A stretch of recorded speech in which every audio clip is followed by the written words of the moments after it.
પહેલું છે અજમો. જમ્યા પછી ચપટી અજમો અને સંચળ લેવાથી પાચન શક્તિ વધે છે. બીજું, મેથીના દાણા. મેથીના દાણા પલાળીને તેનું પાણી પીવાથી પેટના તમામ કૃમિ કીડાઓ મરી જાય છે. ત્રીજું છે છાશ અને જીરું.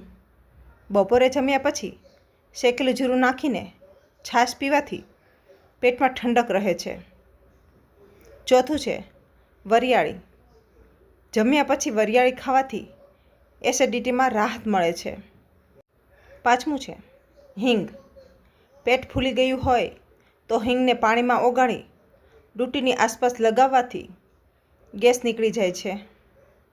છઠ્ઠું છે એલોવેરા જેલ. સવારે ખાલી પેટે એલોવેરાના રસ પીવાથી આંતરડા સાફ થાય છે. સાતમું છે લીંબુ પાણી.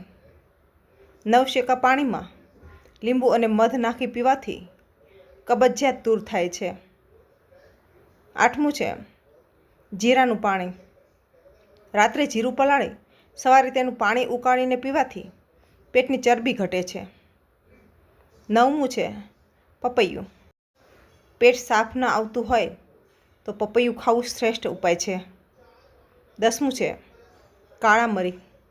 ગેસની તકલીફ હોય તો છાશમાં કાળા મરીનો પાવડર નાખીને પીવો. 11મું છે ફુદીનો. ફુદીનાનો રસ પીવાથી ઉબકા અને ઉલટીમાં રાહત મળે છે. 12મું છે કેળા. જાડા થયા હોય તો દહીં સાથે કેળા ખાવાથી તરત જ આરામ મળે છે. 13મું છે તુલસીના પાન. તુલસીના પાન ચાવવાથી પાચન તંત્ર મજબૂત બને છે.